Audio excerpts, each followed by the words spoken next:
Everyone, welcome to competitive exams tech prep. इस video में हम बात करने वाले हैं concept of flow chart in C पे, जो concept of programming using C का एक टॉपिक है जिसे हम डिस्कस करने वाले हैं। फ्रेंड्स, अभी तक आप मेरे चैनल पर जुड़े नहीं हैं तो जुड़ जाइए, कर लीजिए चैनल को सब्सक्राइब और बेल बटन को प्रेस कर दीजिए जिससे मेरी वीडियोज़ की नोटिफिकेशन आपको मिलती रहे। तो फ्रेंड्स, आप मेरी इस पूरी सी की सीरीज़ को फॉलो कर सकते हैं जिसका लिंक मैं डिस्क्रिप्शन बॉक्स में दे दूँगी, आप वहाँ से उसे चेक कर सकते हैं। तो चलिए स्टार्ट करते हैं फ्लो चार्ट को। फ्लो चार्ट की बात करें तो फ्लो चार्ट क्या होता है जैसे कि आपने समझा था प्रीवियस वीडियो में एल्गोरिथम को।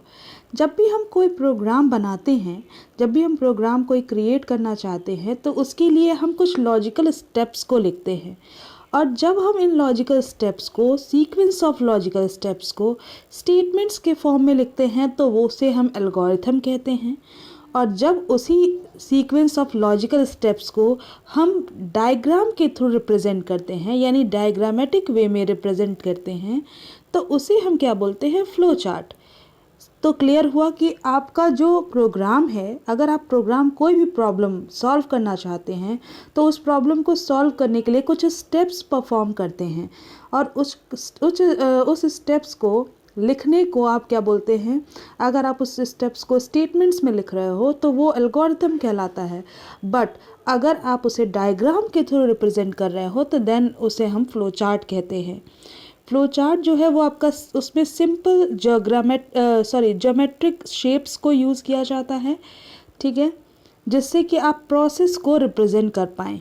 और उसमें एरो का भी यूज़ किया जाता है जो रिलेशनशिप को शो करता है और डेटा फ्लो को शो करता है, यानी डेटा किस डायरेक्शन में फ्लो कर रहा है, इस चीज़ को रिप्रेजेंट करता है हमारा एरो, ठीक है। तो हमारे फ्लो चार्ट के अंदर जो हमारे सीक्वेंस ऑफ स्टेप्स को बताता है, उस फ्लो चार्ट के अंदर कुछ सिंबल्स को हम यूज़ करते हैं। चलिए आइए देखते हैं डिफरेंट फ्लो चार्ट के शेप्स को।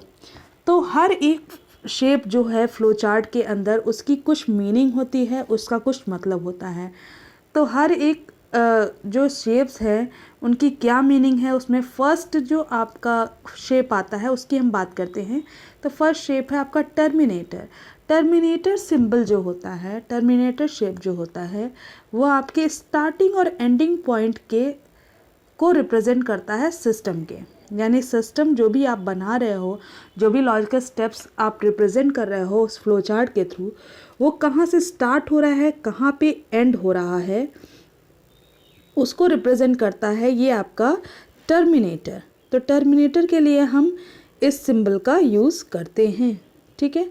नेक्स्ट बात करते हैं प्रोसेस। अब आपको अगर मान लीजिए फ्लो चार्ट के थ्रू आपको प्रोसेस को बताना है कि ये आपका प्रोसेस हो रहा है, कोई ऑपरेशन परफॉर्म हो रहा है, तो उसको आप इस बॉक्स से रिप्रेजेंट करते हैं, यानी बॉक्स जो है वो इंडिकेट करता है कुछ पर्टिकुलर ऑपरेशन को। नेक्स्ट बात करते हैं डॉक्यूमेंट की। तो डॉक्यूमेंट जो होता है, अगर मान लीजिए आप अपने रिप्रेजेंटेशन में, अपने डायग्रामेटिक रिप्रेजेंटेशन में चाहते हैं कि वहाँ पे आप शो करें कि आपका एक डॉक्यूमेंट या रिपोर्ट प्रिंट आउट अब होगा, तो उसे डॉक्यूमेंट को रिप्रेजेंट करने के लिए हम इस सिंबल का यूज़ करते हैं, ठीक है। नेक्स्ट बात करते हैं डेटा की। अब डेटा कैसे हम रिप्रेजेंट करते हैं फ्लो चार्ट के अंदर? तो डेटा हम रिप्रेजेंट करते हैं इस सिंबल से, जो आपका रिप्रेजेंट करता है जो भी आपके सिस्टम में इंफॉर्मेशन एंटर हो रही है उसको, और जो आपके सिस्टम से इंफॉर्मेशन जा रही है उसको, यानी जब भी हमारी इंफॉर्मेशन सिस्टम के अंदर आ रही है उसको भी हम इस डेटा सिंबल से रिप्रेजेंट करेंगे, और जो भी इंफॉर्मेशन हमारे सिस्टम से जा रही है उसको भी हम इसी सिंबल से रिप्रेजेंट करेंगे, ठीक है। इनपुट जो है वो आपका might be an order from a customer, यानी जो आपका इनपुट है वो कस्टमर का ऑर्डर भी हो सकता है, या फिर जो आउटपुट है वो आपका प्रोडक्ट जो डिलीवर हो रहा है वो भी हो सकता है, ठीक है। नेक्स्ट है आपका डिसीज़न। तो डिसीज़न को हम फ्लो चार्ट में डायमंड से रिप्रेजेंट करते हैं। अगर हमें कोई डिसीज़न को शो करना है डायग्राम में तो हम उसको डायमंड से रिप्रेजेंट करते हैं, और डायमंड जो है रिप्रेजेंट करता है डिसीज़न को या ब्रांचिंग पॉइंट को। जो भी आपकी डायमंड के तरफ जो लाइन आती है, यानी इस तरह इनकमिंग लाइन हो, वो इंडिकेट करती है डिफरेंट पॉसिबल सिचुएशंस को, ठीक है। और उससे क्या होता है, उससे डिफरेंट सब प्रोसेसेस जो है वो आपके लीड होते हैं। नेक्स्ट है ऑन पेज रेफरेंस।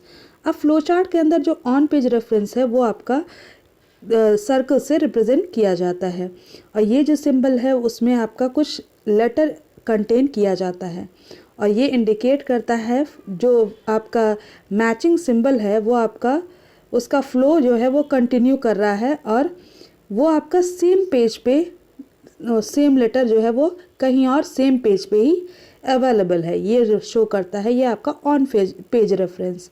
जबकि ऑफ पेज रेफरेंस जो है वो आपका रिप्रेजेंट करता है इस सिंबल से रिप्रेजेंट किया जाता है फ्लो चार्ट के अंदर, और ये आपका इंडिकेट करता है कि आपका जो मैचिंग सिंबल है, जो भी आपका मैचिंग सिंबल है वो आपका फ्लो कंटिन्यू करेगा ऑन द डिफरेंट पेज, यानी जो आपका सेम लेटर है वो आपका डिफरेंट पेज पे अवेलेबल होगा। ठीक है। नेक्स्ट है डिले। डिले को हम फ्लो चार्ट में इस सिंबल से रिप्रेजेंट करते हैं, यानी अगर हमें डिले को आइडेंटिफाई करना है तो हम इस सिंबल का रिप्रेजेंटेशन करेंगे। ठीक है। नेक्स्ट है आपका फ्लो। फ्लो अगर आपको दिखाना है कि किस वे में डेटा फ्लो हो रहा है, किस डायरेक्शन में डेटा फ्लो हो रहा है, तो इस लाइन से हम रिप्रेजेंट करते हैं, यानी ये जो लाइन है वो रिप्रेजेंट करती है flow of sequence and direction of a process, यानी प्रोसेस किस डायरेक्शन में हो रहा है। नेक्स्ट बात करते हैं कुछ पॉइंट्स की। अब हम देख लेते हैं, अगर हम फ्लो चार्ट को डेवलप कर रहे हैं तो कुछ पॉइंट्स को हमें दिमाग में रखना होता है। जैसे फ्लो चार्ट में सिर्फ एक ही आपका स्टार्ट और स्टॉप सिंबल होना चाहिए, यानी सिर्फ एक स्टार्ट सिंबल होना चाहिए फ्लो चार्ट के अंदर और सिर्फ एक स्टॉप सिंबल होना चाहिए। एक से ज़्यादा ना तो आप स्टार्ट सिंबल रख सकते हैं, ना ही आप एक से ज़्यादा एंड सिंबल रख सकते हैं। ठीक है, स्टॉप सिंबल रख सकते हैं। तो यहाँ पे आपका एक नेक्स्ट पॉइंट है कि ऑन पेज कनेक्टर। जो ऑन पेज कनेक्टर है वो सिर्फ नंबर्स का यूज़ करके रेफरेंस किया जाता है, और ऑफ पेज कनेक्टर जो है वो अल्फ़ाबेट का यूज़ करके रेफरेंस किया जाता है। जनरली जो प्रोसेस का फ्लो होता है वो टॉप टू बॉटम होता है, यानी इस तरह से होगा, या फिर लेफ़्ट टू राइट होगा, यानी इस तरह से होगा। तो जनरली जो फ्लो होता है प्रोसेस का वो या तो टॉप से बॉटम की तरफ होगा, या तो लेफ़्ट से राइट की तरफ होगा। एरो जो है वो आपका कभी भी एक दूसरे को क्रॉस नहीं करनी चाहिए। एरो को अगर एरो क्रॉस कर रहा है तो वो फ्लो चार्ट सही नहीं है। ठीक है। यहाँ पे एग्जांपल देख लेते हैं फ्लो चार्ट का, जिसमें आप परचेज़ कर रहे हैं एक पेन को मार्केट से। ठीक है। जैसे आपने स्टार्ट किया तो यहाँ से आपका स्टार्ट हुआ फ्लो चार्ट।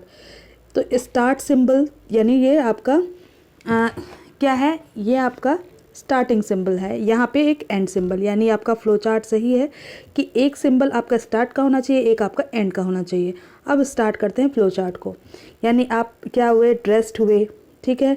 आपने चेक किया, यहाँ पे डिसीज़न लिया कि आपके पास वॉलेट है कि नहीं है, तो डिसीज़न के लिए हमने डायमंड साइन का यूज़ किया हुआ है, यहाँ पे डायमंड सिंबल का।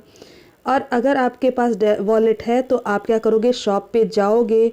ठीक है, यानी यहाँ पे आपका डेटा शो हो रहा है, शॉप पे आप गए। फिर अगर ना आपके पास नहीं है तो आप पहले मनी को वॉलेट में रखोगे, तब आप शॉप पे जाओगे।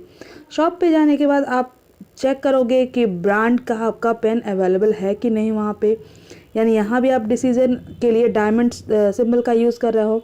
अगर आपके पास ब्रांडेड पेन है तो आप पेन को लोगे और पेमेंट करोगे, और यहाँ पे आपका प्रोसेस एंड हो जाएगा। अगर ऐसा नहीं है तो आप क्या करोगे, देखोगे कि अनदर पेन अवेलेबल है और उसके बाद एंड कर जाओगे। ठीक है। नेक्स्ट हम अब वो तो जनरल लैंग्वेज में हमने देख लिया। अब देखते हैं फ्लो चार्ट को कैलकुलेट कैसे करते हैं उससे एवरेज ऑफ 2 नंबर, यानी अगर आपको 2 नंबर का एवरेज निकालना है तो आप उसको कैलकुलेट कैसे करेंगे फ्लो चार्ट से। तो पहले स्टार्ट करते हैं और यहाँ पे एंड करने का एक सिंबल लगा देंगे। स्टार्ट करने के बाद आप 2 नंबर्स को लेंगे। ठीक है, नंबर 1 नंबर 2। उसके बाद उन दोनों का एवरेज निकालोगे और उसके बाद उस एवरेज को प्रिंट कर दोगे। तो ये आपका कुछ स्टेप्स है, जो logical steps, sequence of logical steps को आप किससे रिप्रेजेंट कर रहे हो, डायग्रामेटिकली रिप्रेजेंट कर रहे हो, और इसी को हम क्या बोलते हैं, फ्लो चार्ट बोलते हैं। आई होप आपको क्लियर हुआ होगा फ्लो चार्ट से रिलेटेड पूरा कंसेप्ट। अब इसके बाद हम देख लेते हैं फ्लो चार्ट के कुछ बेनिफिट्स को। इससे आपका क्या होता है, कॉम्प्लेक्स प्रोसेस जो है वो क्लैरिफाई करने में हेल्प होती है। और इसमें आपके स्टेप्स जो होते हैं, इसमें आपके इंटरनल और एक्सटर्नल कस्टमर को ऐड नहीं करते हैं। तो ये आपका बेसिकली मतलब नहीं है। फिर हम देखते हैं, ये आपका एक बेसिस सर्व करता है जिसमें आप न्यू प्रोसेसेस को डिज़ाइन कर सकते हैं। और ये आपको हेल्प करता है, टीम मेंबर्स को हेल्प करता है कि वो प्रोसेस को अंडरस्टैंड कर सकें, नॉलेज कलेक्ट कर सके डेटा से रिलेटेड, और अपने प्रॉब्लम्स को आइडेंटिफाई कर सकें। तो इसमें भी आपका फ्लो चार्ट हेल्प करता है। आई होप आपको वीडियो पसंद आई होगी। आज की वीडियो में इतना ही। तो फ्रेंड्स, अगर वीडियो पसंद आई है तो ज़रूर लाइक करिएगा, अपने फ्रेंड्स के साथ शेयर करिएगा, और ज़्यादा से ज़्यादा इस वीडियो को शेयर करके चैनल को सब्सक्राइब करना बिल्कुल मत भूलिएगा। Thank you for watching.